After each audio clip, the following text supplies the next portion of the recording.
말씀은 시편 119편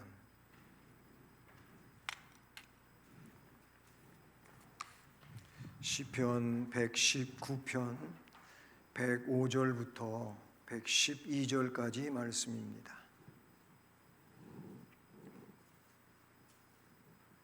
105절로 112절 말씀, 우리 함께 말씀을 봉독합니다.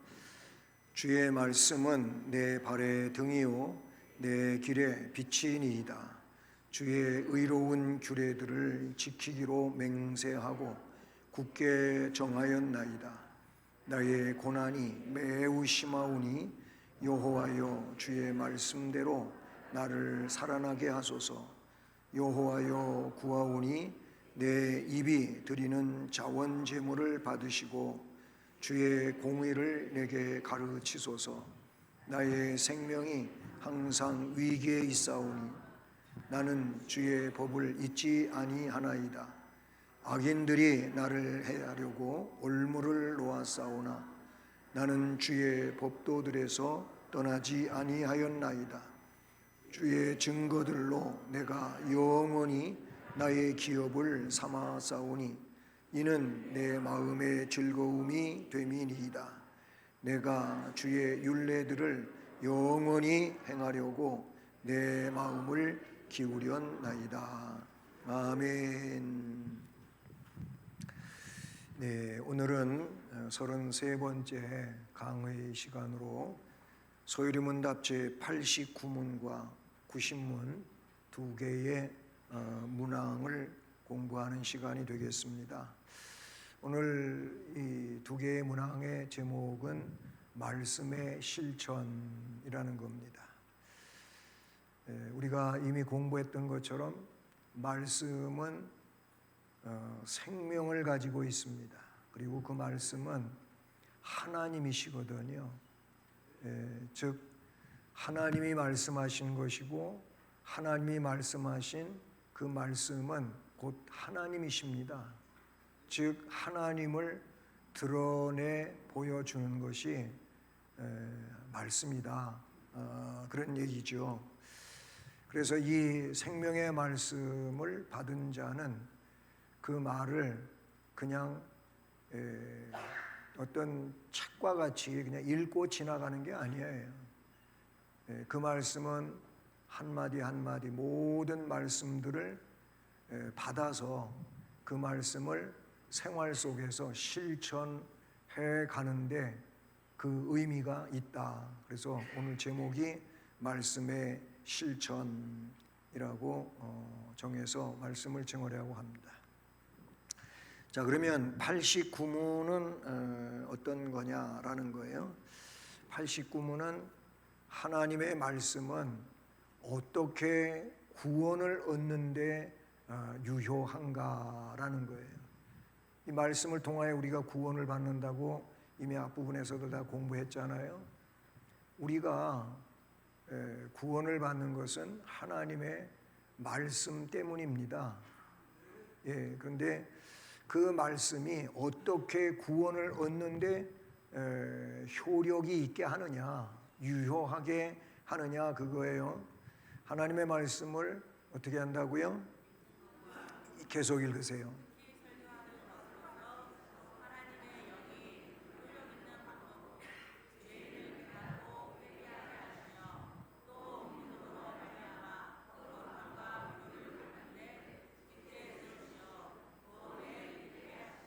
네, 조금 이제 긴데 하나님의 말씀을 우선 읽어야 돼요. 지금은 캐톨릭 쪽에도 성경이 있지요. 그 전에 성경이 없었다는 얘기가 아니고 그 전에도 성경이 있었어요. 있었는데 누구만 가지고 있었느냐면은 신부만 가지고 있었어요. 우리나라에 캐톨릭이 이렇게 이제 들어와서 전도가 되어지고 그래서 초창기에는 신자들에게는 성경이 없었어요. 신자들에게 있는 거 뭐냐면은 바로 이런 문답서예요. 문답서를 공부하는 일이 그게 이제 성장되어가는 과정이에요. 성경이 신자들에게 주어지지 않았어요. 그러면 신부가 어떤 성경을 가지고 있었느냐? 한글 성경이 아니에요. 신부가 원서를 가지고 있는 거예요. 영어 내지는 아니면 이 헬라어라든지 히브리어를 가지고 있는 거예요. 그걸 신부가 읽고 그리고 짧게 강론을 하는 거죠. 그게 뭔 얘기인지 알아들어요? 못 알아듣잖아요. 그런 상황이었어요. 개신교보다 캐톨릭 쪽은 성경, 우리 한국을 두고 이야기한다면 늦게 성경을 가지게 되었습니다. 지금 캐톨릭 쪽에서 가지고 있는 성경은 공동 번역 성경을 가지고 있습니다. 어쨌든 이 말씀을 읽어요. 이 마틴 루터가 아주 행한 일 중에 정말로 잘한 일, 훌륭한 일이 뭐냐면은 뭐겠어요? 성경을 그 원어에서 독일어로 번역을 한 거예요. 독일어로 번역을 한 게 이게 루터가 한 일 중에 아주 귀중한 업적이죠. 왜 그러냐면 모든 사람은 성경을 가지고 있어야 되고 성경을 읽어야 된다 그거예요. 근데 자기 나라의 말이 아니면 뭘 어떻게 그걸 읽을 수가 있겠습니까?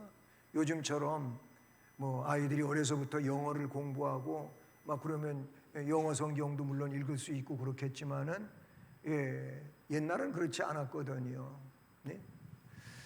하나님의 말씀을 읽어야 돼. 읽어야 앞에서 이야기한 것처럼 뭐예요?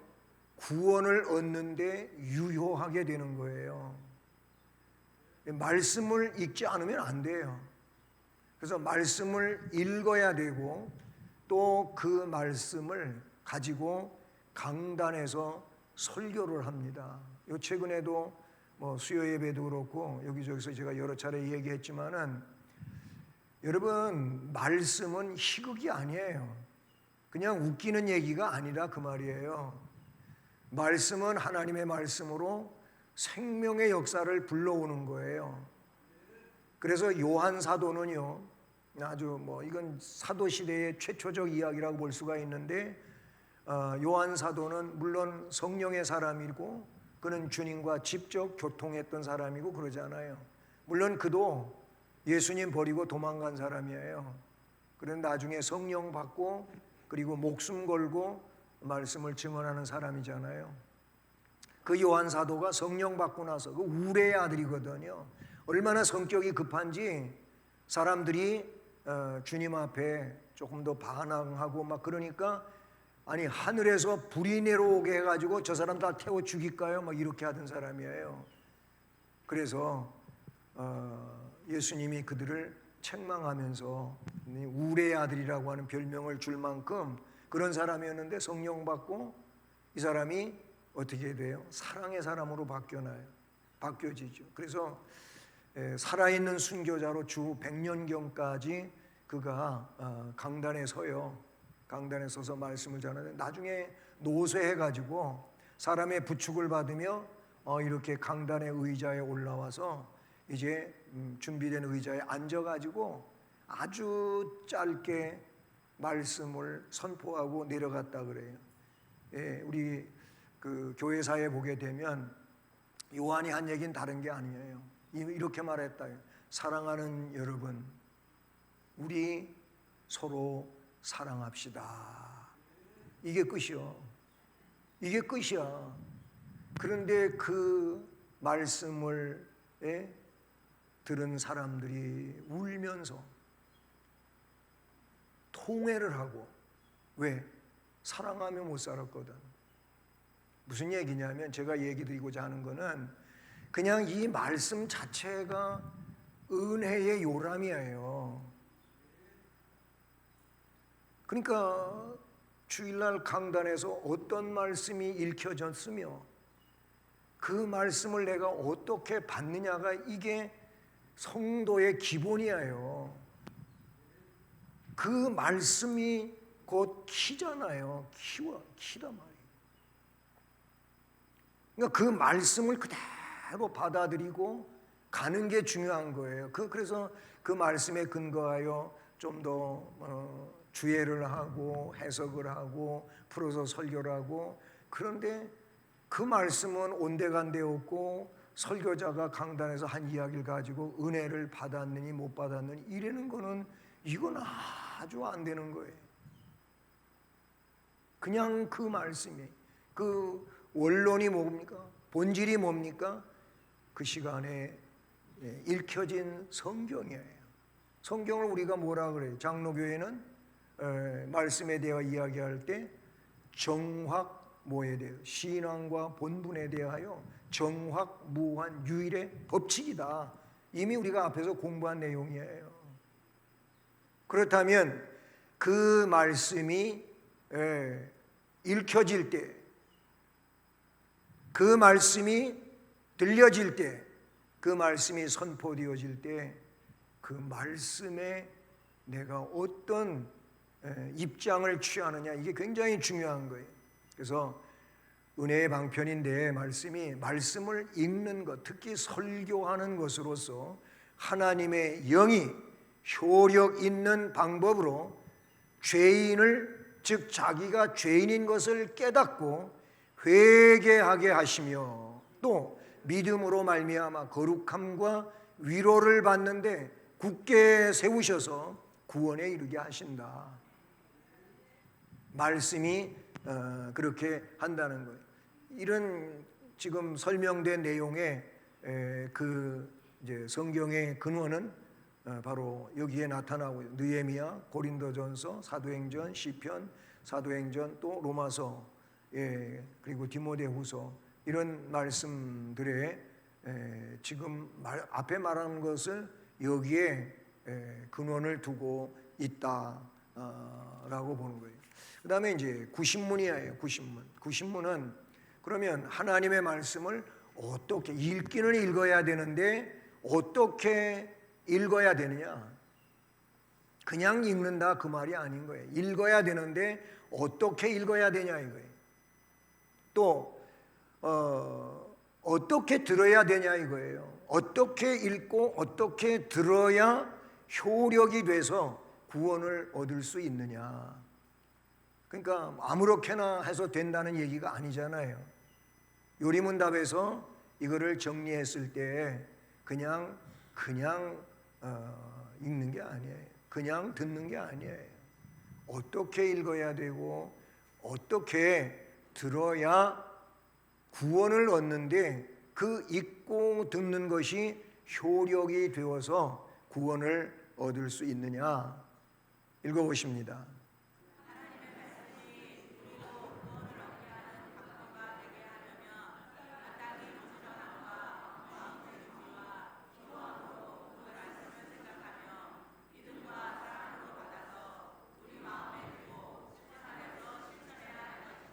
네. 자, 구원을 얻게 하는데 이 말씀이 그 효력 있는 방편이 되려면 마땅히 부지런히 읽어야 돼요. 교회에서 어떻게든지 성경을 읽으시도록 하기 위해서 성경 읽기표를 전 교인들에게 주보에 끼워서 나눠준 적도 있어요. 매해 그렇게 하시지는 않았지만은 성경들을 좀 읽으라는 거죠. 그러면 그 성경 읽기표에 어떤 조직적으로 하루에 읽어나갈 장이 있단 말이죠. 그거를 그 일정에 따라서 쭉 계획적으로 읽어가다 보면 1년에 1독하기, 또 더 확대돼 가지고 길게 읽으면 1년에 2독하기, 이런 프로그램이 있단 말이죠. 중요한 거는 말씀을 부지런히 읽어야 된다. 여기서 부지런히 읽는다고 하는 건 다른 말로 하면 꾸준히 읽어야 돼. 꾸준히 읽어야 돼. 안중근 의사는 하루라도 책을 읽지 않으면 입에 가시가 돋친다. 그래서 쓸데없는 남에게 상처 주는 말이 나간다 그랬는데, 어쩌면은 우리 성도들은 성경을 하루라도 읽지 않으면 그 영혼은 파리해질 수밖에 없어요. 이게 영적인 상태다. 그렇게 말해요. 마땅히 부지런하게 읽어야 되고, 그 다음에 마음의 준비, 뒤에서 더 설명되겠지만 마음의 준비가 있어야 돼. 기도를 해야 돼. 그 말씀을 그리고 생각을 해야 돼. 믿음과 사랑으로 받아야 돼. 우리 마음에 두어야 돼. 그리고 결론은 뭐냐? 이렇게 한 것을, 내 마음속에 있는 이 말씀을 어떻게 생활에서 실천을 해야 할 것이다 라는 거예요. 자, 이런 성경이 받침이 되는 건데요. 자, 부지런히 읽어야 된다. 꾸준히 읽어야 된다. 디모데전서 4장 13절, 내가 이를 때까지 읽는 것, 권하는 것, 가르치는 것에 전념하라. 믿음의 아버지가 되는 바울은 그 아들, 믿음의 아들이죠, 디모데에게 준 말씀이에요. 내가 너한테 다시 갈 때까지 너는 읽는 것, 그리고 읽은 그 말씀을 권하는 것, 그리고 가르치는데 전념해라. 전념해라. 전념해라. 그리고 기도하며 생각을 해야 돼요. 시편 119편 91절도 그렇고 이사야 66장 2절 말씀도 그런 근원을 갖고 있어요. 기도를 하며 말씀을 뭐해? 묵상을 하라. 생각을 하라 그 말이에요. 예? 생각을 해야 돼. 예, 피곤하시죠? 조그맣게 해야 돼. 피곤하시죠? 괜히 큰 외국의 목사님들이 한국에 와서 한국 목사님들 보면은요 맨날 화난 목사님 같다 그러는데 강단에서 그냥 이 톤을 높여가지고 큰 소리로 맨날 하니까 아니 조용히 해도 될 말을 왜 저렇게 크게 하지? 그래서 한국 목사님들은 맨날 화가 나 있다고 그런다 그러는데 화가 나서 그런 거 아니고 뜨겁게 강조하다가 보니까 그렇게 톤이 올라가고 막 그러기도 하는데요. 그래요. 우리가 기도하면서 그 말씀을 묵상을 해야 된다. 묵상을 해야 돼. 예? 사랑으로 마음에 둬야 돼. 그 말씀을 사랑으로 받아들이. 그리고 마음에다가 어떻게 간직을 해야 돼. 간직을 해야 돼. 예? 그리고 행실에다가 그걸 나타내라 라는 거예요. 야고보서 1장 21절 22절, 그러므로 모든 더러운 것 넘치는 악을 버리고 너희 영혼을 능히 구원할 바 마음에 심어진 말씀을 온유함으로 받으라. 너희는 말씀을 행하는 자가 되고 듣기만 하여 자신을 속이는 자가 되지 말라. 이렇게 말하고 있어요. 말씀을 맨날 듣기만 하고 그거를 행동하지 않으면은 마치 속이는 자와 같이 된다라고 이야기하고 있어요.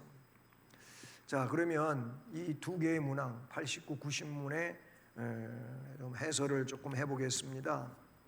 첫째로 이미 앞에도 나왔지만은 주야로 묵상하라. 밤에도 낮에도 말씀을 묵상을 하라. 그러면 잠은 언제 자고요? 언제 일하고요? 이런 질문은 가당치가 않습니다. 일하면서 잠자를 시간에 잠을 자면서 그렇게 하라고. 어떤 분은 또 잠이 안 오니까 말씀이 수면제라고 하는 분도 있어요. 이상하게도 잠이 안 오다가 말씀만 펼쳐놓고 읽으려고 하면 한 페이지도 넘어가기 전에 잠이 온대. 그런 분도 있어요. 물론 수면제가 돼서도 안 되겠지만 여러분 말씀을 읽어야 돼. 읽어야 돼. 네, 뭐 인터넷 하는 거, TV 보는 거 보지 말라고가 아니고 조금 보시고 정말 봐야 될 것만 보시고 그리고 성경 좀 읽읍시다. 네? 묵상 중에 계신 분들은 계속 묵상하시고요. 성경 좀 읽읍시다. 성경 좀 읽으세요. 성경 읽어야 돼요. 성경을 읽으면 은혜를 받아요. 하나님이 누구신지를 알아요. 하나님의 뜻인지 뭔 깨달아요. 말씀에 다 그거를 가르쳐주고 계시니까.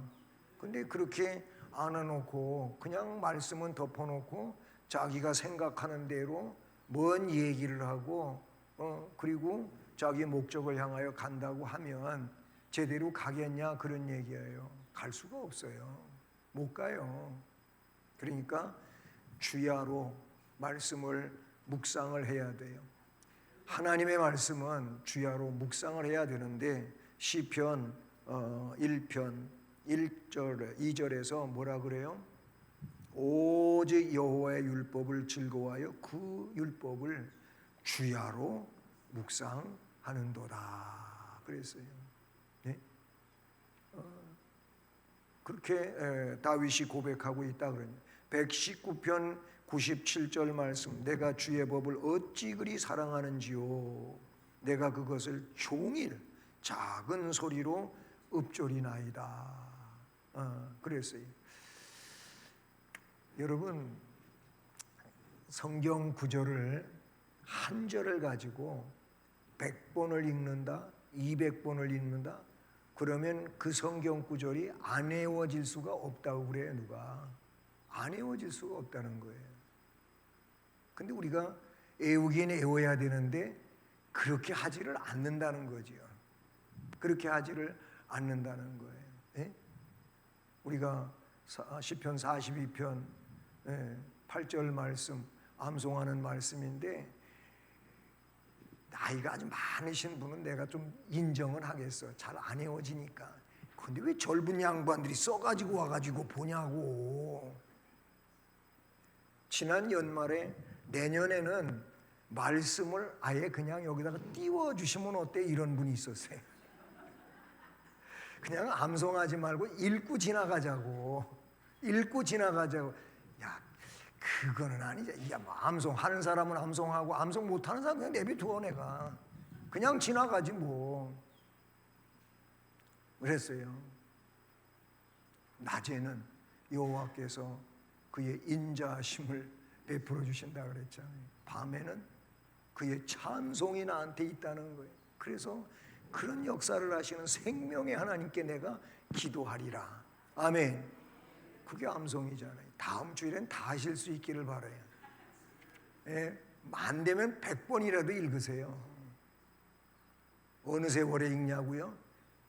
아이, 그거 뭐 잠깐이지요, 사실. 외웁시다, 외워요. 남들이 잠자는 밤에도 읽어요. 잠이 잘 갱년기 증상이 와갖고 잠이 잘 안 오시는 분한테 제가 그 전에 요즘에 그랬다는 이야기 그 전에 그랬어요. 그럼 잠이 안 오시면 그냥 괜히 공상하지 말고 그냥 성경을 읽으시면 어때요? 그래. 아니 괴로워 죽겠는데 무슨 성경을 읽으려냐 그래요. 또 이 양반이 나한테 그리고 공격을 해요. 그래서 그러시냐고 제가 그랬는데 이게 이제 잠이 안 오는 불면증 증상인데 그래갖고 예민해져 가고 있는데 나보고 성경 읽으랬다고 제가 그래서 그분한테 공격당한 적이 있거든요. 근데 저는 이제 좋은 뜻으로 그랬는데 남들이 잠을 자고 있는 시간에도 성경을 읽을 수 있어야 돼요. 그것만이 아니에요. 깨어나기 전 세워. 여기서 깨어난다고 하는 거는 뭐 잠자고 있는데 어떻게 성경 읽느냐고 이런 뜻이 아니고 새벽에 일어나 가지고도 성경을 읽어야 돼. 새벽 예배에 오시는 분들은 새벽에 오시면 그냥 설교되어지는 본문을 함께 읽거나 교독으로 읽거나 읽는 시간이 있어요. 그날의 말씀을 읽는 시간이라고 볼 수도 있잖아요. 읽어야 돼.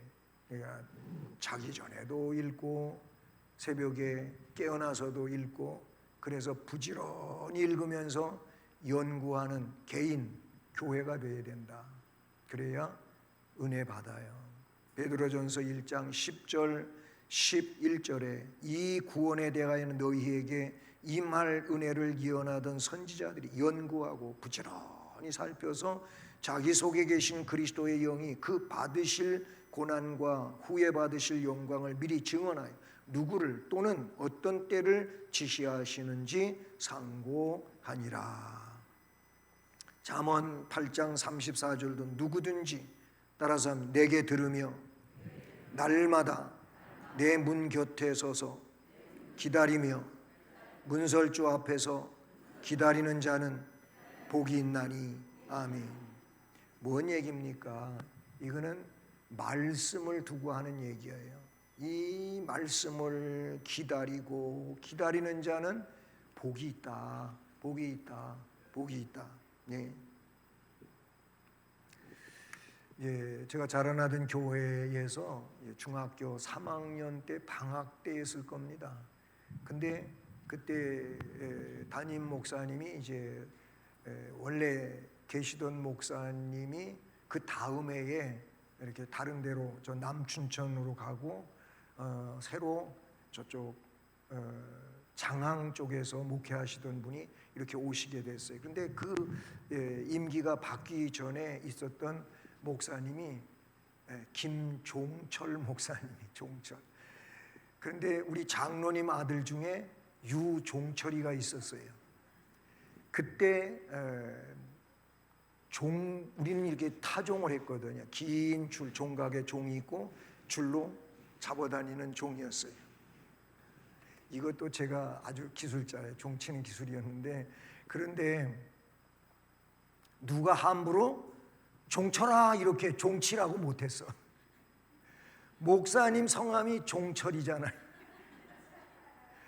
잘못하면은 목사님 이름을 그냥 막 불러대는 상황이 되는 거예요. 그냥 장로님 아들 종철이는 우리 2년 후배니까 걔는 뭐 불러도 상관이 없는데 그 목사님 이름이 김종철 목사님이셔가지고 종철아 하고 종을 치라고 그렇게 못했어요. 그렇게 못했는데 여러분 그 목사님이 그때 전 교인들한테 성경 많이 읽은 사람은 상 준다 그래가지고 우리 학생부에서 이 동창생들이 성경 읽는 붐이 일어났어요. 그래서 목사님이 뭘 만들어 줬냐면은 그때 이제 이게 프린트물인데 포도송이 있잖아요. 포도송이 구약 39권, 신약 27권 이 포도송이를 이렇게 두 개를 해가지고 창, 출, 레, 민, 신 하면서 약자만 써놨어요. 그러면 창세기 다 읽으면 그거 치라는 거예요. 예?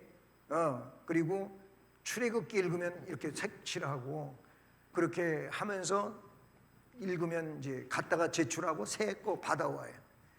이렇게 했었어요. 그런데 방학 동안에 물론 학교 방학 숙제도 있었지만은 옛날에는 또 왜 방학 동안에 숙제를 많이 내줘요?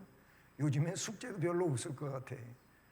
근데 숙제 그것도 해야 되지만 성경이 있는 재미에 빠져 상 받으려고 얼마나 열심히 읽었는지 성경 많이 읽었어요. 저도 그때 읽은 게 성경 3독을 했어요. 방학 동안에 우리 친구 중에 더 많이 읽어갖고 1등한 아이가 있는데 걔가 1등상 탔잖아요. 걔는 진짜 책을 빨리 읽어요. 정말 잘 읽는데 빨리 읽어요. 저는 빨리 못 읽어요. 조금 느리게 읽는 편이에요. 근데 꼼꼼히 읽어요, 저는. 성격이 그렇잖아요. 그렇게 했는데 정말로 성경 많이 읽었어요. 그때 읽은 성경이 머릿속에 남아있는 게 너무 많아요. 예? 주일학교 때, 학생부 때 성경 읽은 게 머릿속에 있다 그런 얘기. 그때 받은 은혜가 크다 그 말씀을 드린 내용인데요. 하나님의 말씀은요 우리로 구원에 이르도록 자라게 하는 뭐라고요? 신령한 젖이라는 거예요. 이것은 베드로전서 2장 2절에 나와요.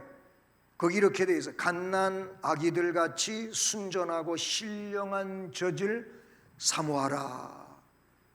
이렇게 순전하고 신령한 젖을 사모하게 되면 그로 말미암아 너희로 뭐라고 하냐면 구원에 이르도록 자라게 하려 함이라. 그 말씀이 너희를 구원에 이르도록 자라가게 한다는 거예요. 에베소서에는 그리스도의 장성한 분량에 이르기까지 자라라고 하는 이런 말씀이 나오는데 우리는 자라나야 돼요. 그냥 키만 크고 몸만 커지는 게 아니고 우리의 영혼이 커야 돼요. 영혼이 건강하게 자라야 되는데 그 영혼이 건강하게 자라려면은 뭐냐? 말씀의 젖을 먹어요. 베드로 사도의 표현대로 말씀의 젖을 먹어야 된다라는 거예요. 요한복음 6장에서는 말씀이 뭐냐면 생명의 양식으로 나와요. 그러면 생명의 양식을 먹는 자와 먹지 않는 자는 현격한 차이가 일어날 수밖에 없다 그런 얘기예요. 그래서 말씀을 읽으셔야 됩니다. 말씀을 들으셔야 됩니다. 말씀을 애우셔야 됩니다. 말씀을 연구하셔야 됩니다. 말씀을 공부하셔야 됩니다. 끝에 가서 조금 아멘하네. 이렇게 얘기를 해도 강조가 되어져도 잘 안 따라와 못 따라와. 그러니까 영혼의 건강에 문제가 안 생길 수가 없어요. 말씀을 읽다가 보면 기도하게 되고 말씀을 듣다가 보면 찬송하게 되고 말씀을 공부하고 연구하다가 보면 주님 앞에 두 손 들고 통의 자복을 하지 않을 수가 없어요. 내가 교만했던 것, 내가 경거망동했던 것, 내 마음대로 했던 것, 이런 것들이 말씀을 읽고 묵상하고 연구하다가 보면 다 이렇게 수면으로 드러나요. 그러면 그렇게 드러난 거를 어떻게 회개를 하지 않고 그냥 그렇게 살아갈 수가 있냔 말이에요. 살아갈 수가 없어요. 그거를 주 앞에 고백하고 주님의 은혜로 사죄받고 다시 새롭게 됐고 기쁨이 내 안에 있기까지는 이게 제대로 되어지지 않는 일이다라는 거예요. 그러니까 시인도 뭐라 그래서 시편 기자를 말하는 내가 새벽 전에 부르짖으며 주의 말씀을 바라싸우며 주의 말씀을 묵상하려고 내 눈이 야경이 깊기 전에 깨었나이다.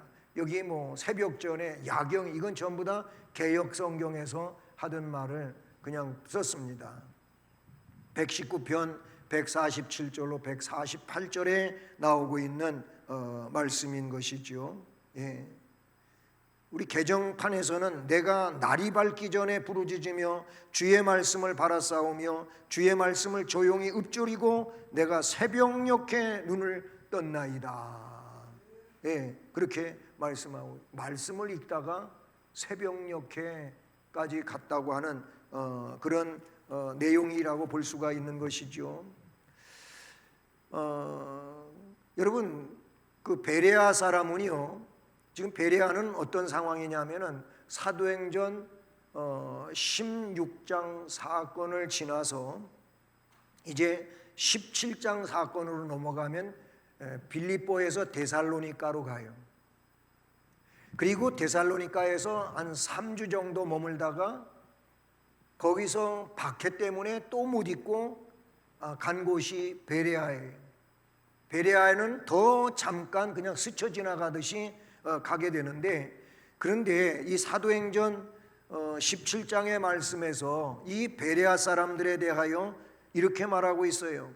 17장 10절 이하에서 밤에 형제들이 곧 바울과 실라를 베레아로 보내니 그들이 이르러 유대인의 회당에 이르니라. 베레아에 있는 사람들은 데살로니가에 있는 사람들보다 더 너그러워 간절한 마음으로 말씀을 받고 이것이 그러한가 하여 날마다 성경을 상고함으로 그 중에 믿는 사람이 많고 헬라의 귀부인 남자가 적지 아니하나 데살로니가에 있는 유대인들은 바울이 하나님의 말씀을 베레아에서도 전한다고 해갖고 또 베레아에 와가지고 박해를 하니까 거기서 얼마 있지 못하고 이제 아덴으로 가죠. 아테네로 가요. 아테네에서도 또 박해가 일어나니까 고린도로 가요. 이런 이제 여정이 제 2차 전도 여행에서 펼쳐지게 되는데, 이 베레아 사람은 간절한 마음으로 하나님의 말씀을 받고 이것이 사실인가 그러한가 해서 날마다 성경을 상고함으로 그 중에 믿는 사람이 많아지게 됐다. 제가 앞에 읽어드린 말씀이에요. 개혁자가 높이 든 개혁시대의 그 기치가 뭐냐면 오직 성경이에요. 오직 말씀이었어요. 그래서 성경으로 돌아가자. 성경에서 너무 많이 빗나가 버렸어요. 성경에서 빗나간 건 다 죄입니다. 그걸 우리는 제가 설명할 때 하마르티아, 관역에서 빗나간 거, 이게 죄라는 거예요. 죄가 뭡니까? 죄는 하나님의 법을 순종하는 데 부족한 것이나 혹 어기는 것이 죄입니다. 이게 요리문답이죠. 그게 죄예요. 그러니까 그 종교개혁 시대에도 보면 개혁자들이 느낀 건 뭐냐? 로만 카톨릭이 성경과 너무 거리가 먼 이런 어떤 의식을 만들고 주장을 하고 그렇게 되니까 이건 성경이 아닌데 이거 하나님의 뜻이 아니라는 거예요. 거기에 대표적인 게 뭐냐면 속죄표 파는 것이 없고 성물 숭배, 성화 숭배 이런 것들이었다, 그런 얘기예요. 뭐 십자가 나무 조각이라든지 아니면 또 뭔 천에 피 묻은 거 갖다가 예수님 피의 흔적이라든지 이런 거 팔아먹고, 그게 로만 카톨릭이 저질렀던 일들이란 말이에요. 이건 성경이 아니잖아요. 그래서 성경으로 돌아가자 그거예요. 이 개혁자가 높이 들었던 그런 슬로건도 오직 말씀이었다. 참으로 하나님의 말씀은 정금보다 더 사모해야 할 것이다 라는 거예요. 예, 시편 19편 9절로 10절을 보면 여호와를 경외하는 도는 정결하여 영원까지 이르고 여호와의 법도 진실하여 다 의로우니, 따라합니다. 금 곧 많은 순금보다 더 사모할 것이며 꿀과 송이꿀보다 더 달도다. 아주 달콤한 게 성경이라고 그렇게 말해주고 있는 것을 보게 되는 것이죠. 자, 두 번째로, 그래서 성경을 읽어야 되는데 그 다음에는 그 성경 말씀에 대해서 어떻게 기도를 해야 돼. 말씀에 대하여 기도를 하라고요. 말씀을 잘 읽을 수 있도록, 말씀을 잘 들을 수 있도록, 말씀 속에서 주님을 만날 수 있도록 우리가 기도를 해야 되는 거예요. 그리고 그 말씀을 생각을 해. 생각을 해야 된단 말이에요. 오늘 들은 말씀을 생각하고, 오늘 읽은 말씀을 생각하고, 누가 말해준 말씀을 생각하고, 성경에 대해서 생각을 하라 그 말. 생각을 해라 그런 얘기예요. 하나님의 말씀은 성령의 도움이 없이는 잘 이해할 수가 없잖아요. 고린도전서 2장 10절로 14절 말씀에서도 바로 이 내용을 잘 가르쳐주고 있습니다. 오직 하나님이 성령으로 이것을 우리에게 보이셨으며 성령은 모든 것 곧 하나님의 깊은 것까지도 통달하시느니라. 사람의 일을 사람의 속에 있는 영 외에 누가 알리오 그랬어요. 하나님의 영 외에는 하나님의 말씀인 성경을 알 수가 없단 말이에요. 그러니까 성경을 이해할 수 있도록 성령이 조명해 주시고, 성령이 깨닫게 하시고, 성령이 가르쳐 달라고 해야 된다라는 거예요. 성령은 마음에 조명을 하신다라는. 그러니까 성령으로 기도하고 하나님의 말씀을 묵상을 해야 한다. 유다서 1장 20절 말씀 따라서 하면, 사랑하는 자들아 너희는 너희의 지극히 거룩한 믿음 위에 자신을 세우며 성령으로 기도하며 옆 사람한테 성령으로 기도합시다. 성령으로 기도해야 돼. 성령으로 기도해야 돼. 내 학교에서 공부한 지식 가지고 성경을 깨닫는 것은 문학적 수준밖에 안 됩니다. 무슨 얘기냐면 내가 공부한 지식을 가지고 어떤 책을 읽으면 책을 읽으면서 나름대로 느끼는 그런 감동들이 있고 깨닫는 것이 있잖아요. 그런 정도다 그 말이에요. 그러나 성령으로 감동되어서 기록된 성경을 성령으로 감동하여 읽게 되면 하나님이 감동시키는 내용 때문에 그 말씀을 하나님의 뜻대로 깨달을 수가 있고 이해할 수가 있고 기억할 수가 있게 된다라는 것이죠. 그러니 하나님의 말씀을 이제 묵상을 잘 해야 되는 겁니다. 두 번째, 하나님의 말씀을 대할 때는 뭘? 고집스럽고 악하고 더러운 마음을 버려야 된다. 이건 아까 베드로전서 2장 1절, 2절 말씀을 했었는데 거기 1절을 보면은 이렇게 나와요. 그러므로 모든 악독과 모든 기만과 외식과 시기와 모든 비방하는 말을 버리고 그랬어요. 이런 것들을 버리고 이걸 버리고 갓난아기들 같이 순전하고 신령한 젖을 사모하라. 이는 그로 말미암아 너희로 구원에 이르도록 자라게 하려 함이라.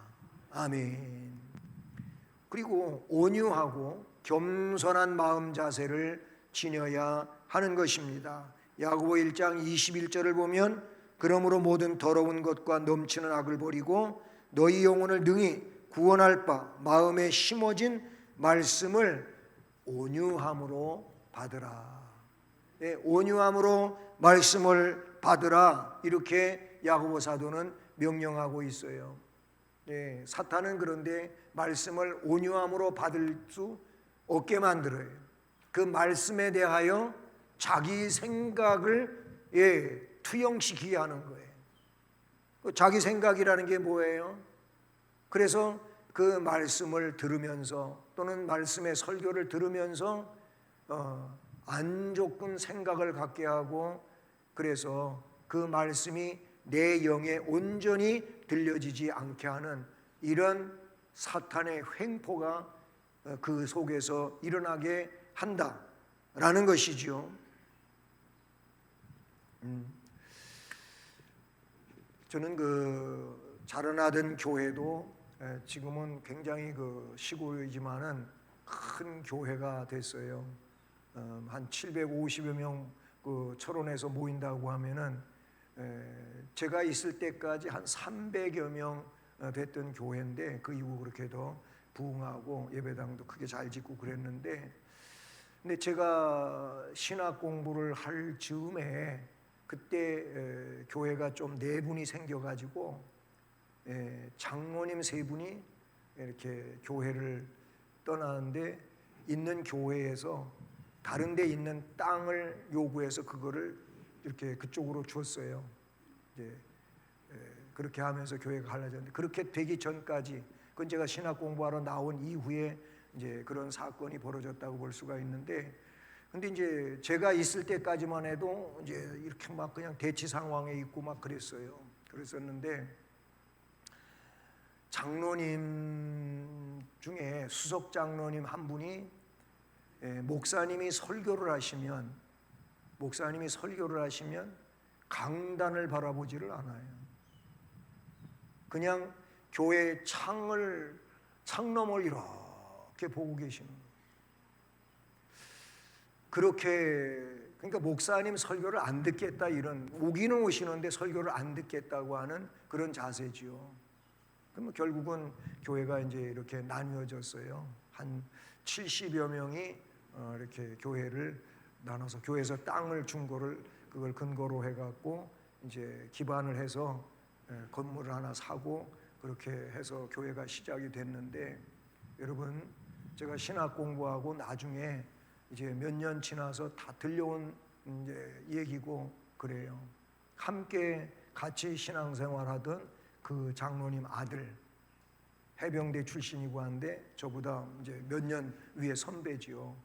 참 힘도 좋고 정말 대단하던 분인데, 그런데 그냥 갑작스럽게 그 젊은 사람이 심근경색으로 세상을 떠났어요.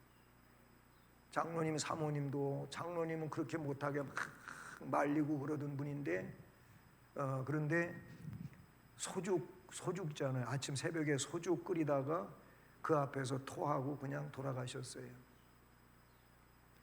그 장로님은 결국 그 교회에도 있지 못하고 교회를 떠나서 의정부 어디 와서 사시다가 다른 분하고 이렇게 이제 다시 재혼을 해서 사시다가 그분도 일찌감치 돌아가셨어요.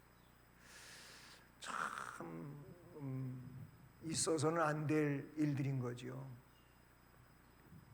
너무 가슴이 아팠었고요. 그래요. 예배를 드리는데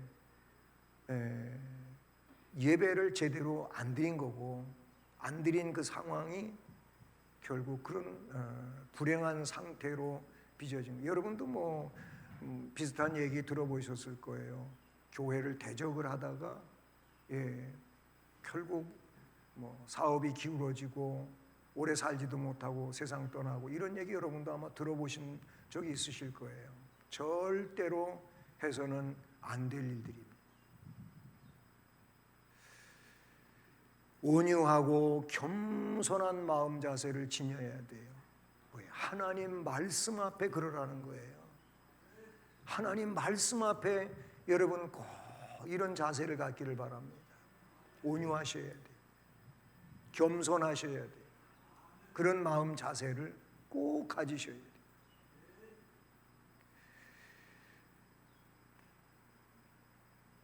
세 번째로, 주의 말씀은 꿀송이보다 더 달다. 이미 앞에서 나왔던 얘기죠. 그러나 믿음으로 받지 아니하면 유익을 줄 수가 없어요.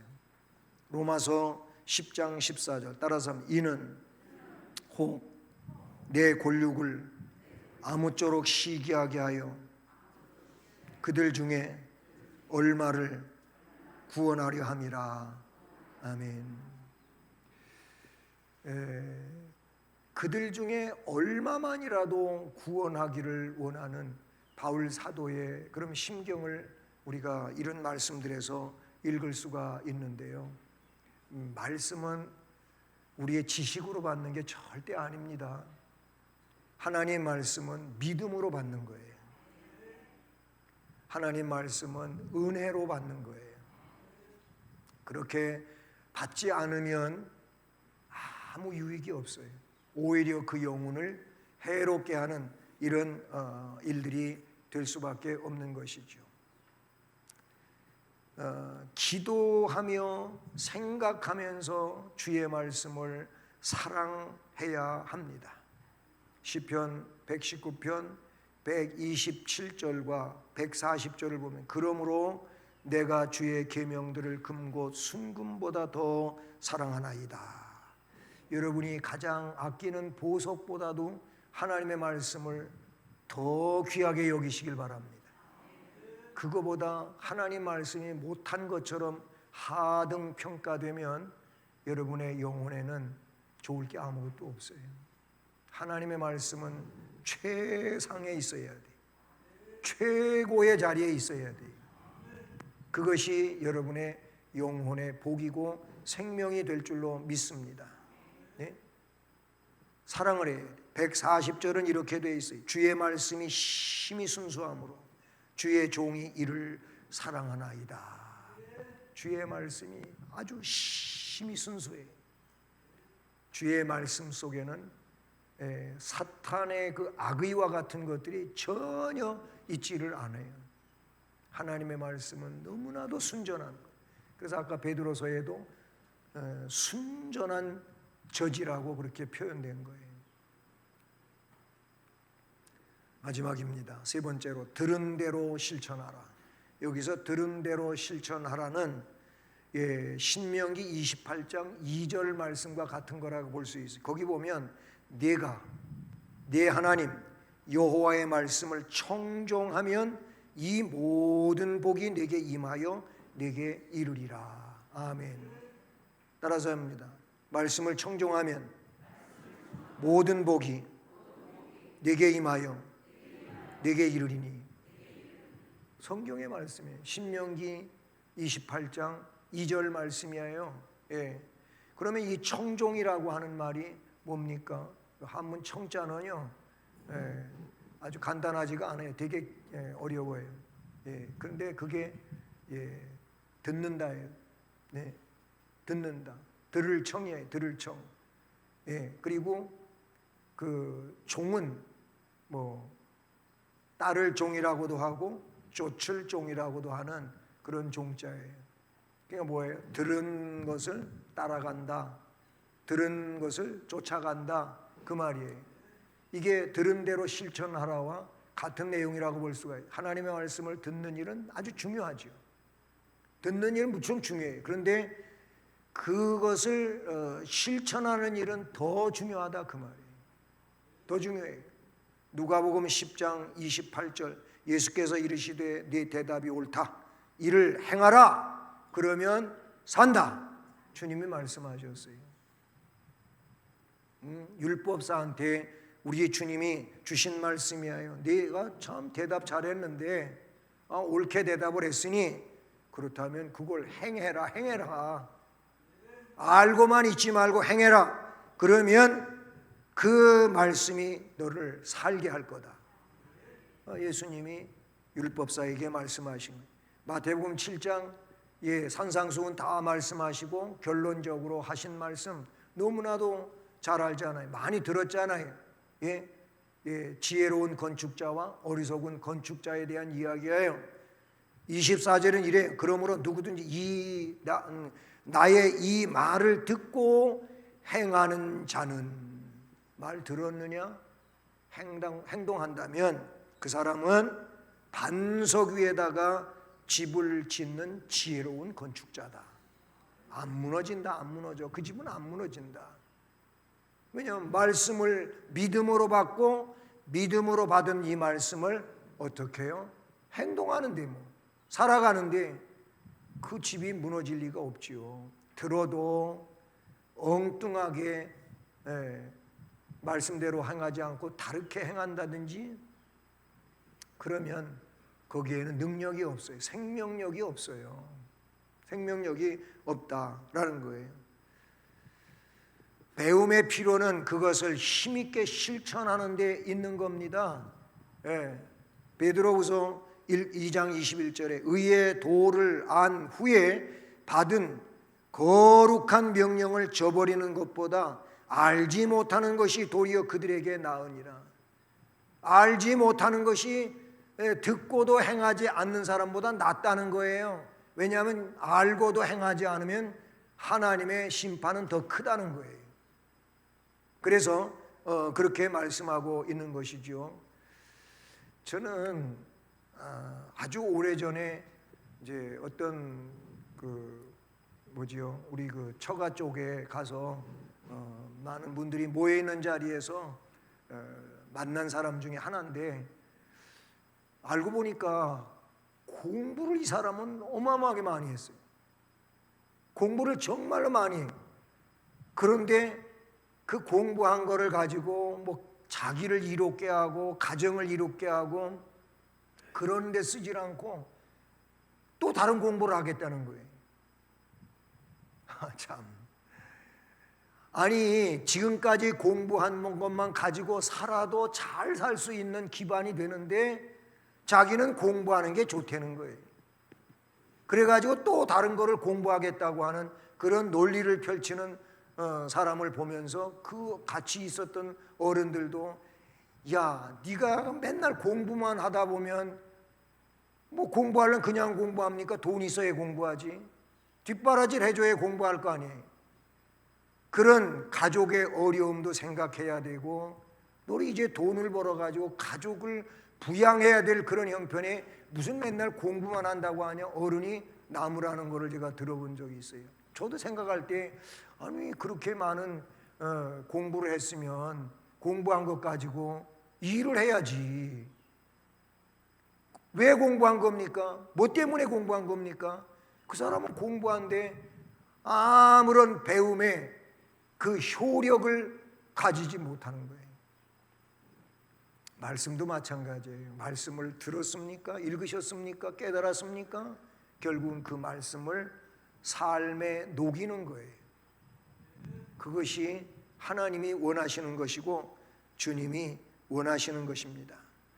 어거스틴은요, 로마서 13장 11절로 14절의 말씀으로 은혜를 받아. 여기서 은혜를 받았다고 하는 것은 그가 뭐 한때는 만이교에 빠지고 방탕하러 일찌감치 여자아이를 만나서 아이를 낳고 이런 사람이 어거스틴이에요.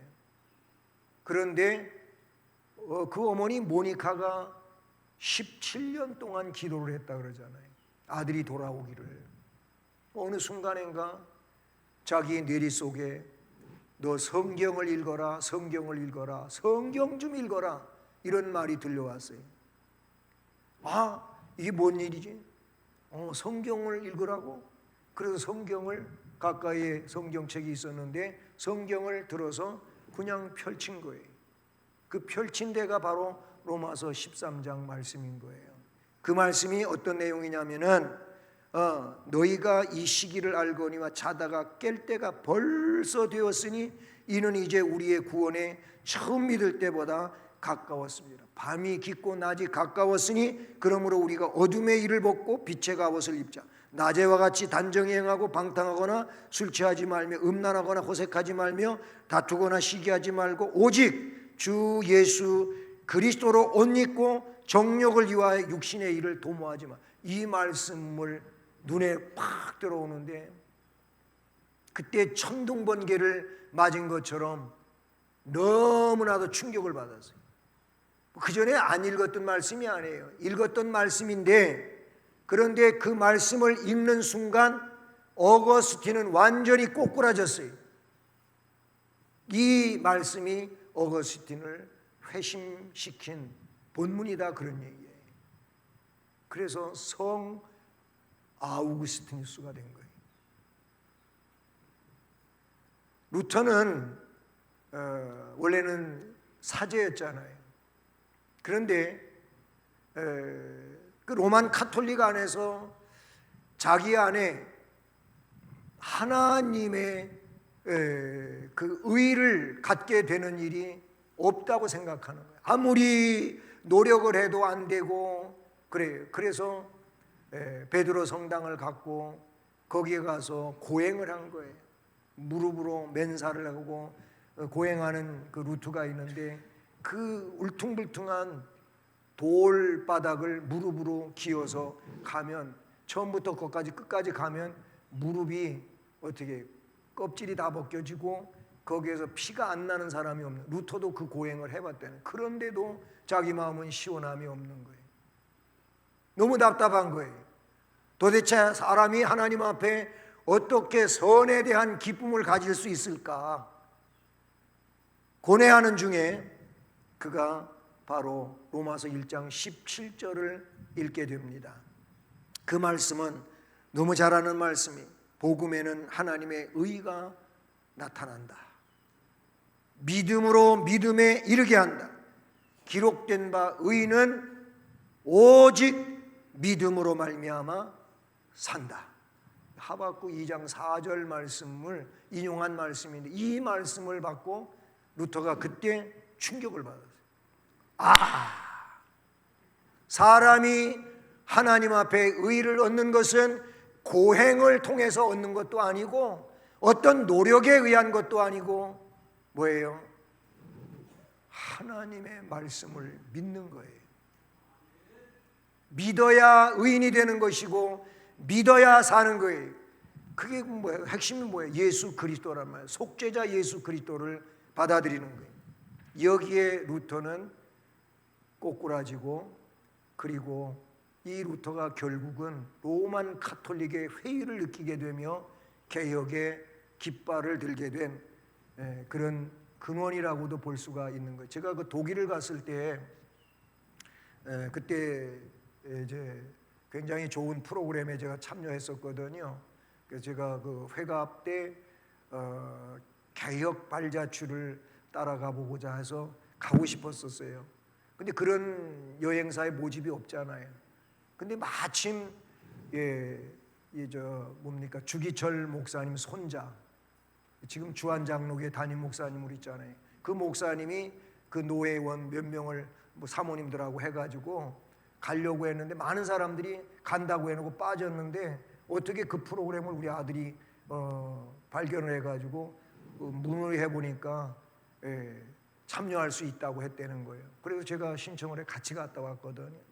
근데 그 루터가 벼락 맞았던 데 있잖아요. 거길 갔었어요. 지금은 커다란 비석을 거기다 세워놓고 루터가 이런 현장이다.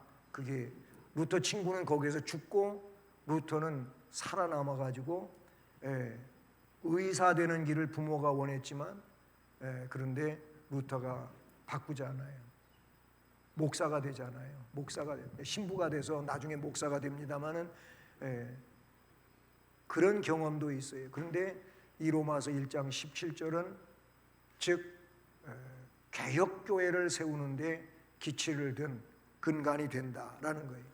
그리고 그들은 그것을 실천을 했다는 거예요. 실천. 깨달은 말씀을 실천을 하면서 하나님께 영광을 돌리게 됩니다. 그런즉 따라서 너희가 먹든지 마시든지 무엇을 하든지 다 하나님의 영광을 위하여 하라. 아멘. 고린도전서 10장 31절 말씀입니다. 너희는 도를 행하는 자가 되고 듣기만 하여 자신을 속이는 자가 되지 말라. 도를, 즉 도는 말씀이에요. 행하는 자가 되라는 거예요. 구원의 백성은 구원의 주님의 주신 말씀을 행하는 자가 되어야 할 줄로 믿습니다. 그리고 너희는 나의 규례와 법도를 지키라. 사람이 이를 행하면 그로 인하여 살리라. 레위기 18장 5절 말씀입니다. 자, 그래서 오늘 공부의 내용은 하나님의 말씀을 좀 더 조직적으로 연구하라. 개인이 할 수는 없겠지요. 그러니까 성경 이런 대학이라든지 공부하는 프로그램을 참여하는 거예요. 하려고 그랬는데 이번에 모집이 안 돼. 그래서 그냥 못 했는데 앞으로 여러분이 그런 프로그램이 있으면 꼭 하시기를 바랍니다. 그리고 말씀의 장 시편 119편 1절부터 76절까지 있는데 이게 성경에서 제일 긴 장이에요. 시편은 편이라 그랬는데 다른 분은 장이죠. 근데 이거는요, 그 히브리어 알파벳이 22자잖아요. 22자예요. 알렙, 베트, 기멜, 날렙 이렇게 쭉 나가서 22자가 알파벳인데 그 알파벳 하나에 8절로 구성이 돼가지고 22문단이에요. 그러니까 뭐예요? 8절씩 22만이니까 28이 16, 28이 16이니까 176절이라 그 말이에요. 그런 조직을 갖고 있어요. 전부 하나님 말씀에 대한 내용들이에요. 말씀에 대한 내용들인데 이 시편 119편을 여러분 잘 아시면 또 119편의 축소판이 뭐냐면 19편이에요. 시편 19편이에요. 거기에 말씀들을 여러분이 잘 읽고 묵상하시면 훌륭한 성도로 성장되시리라 믿습니다. 네, 우리 찬송하시겠습니다.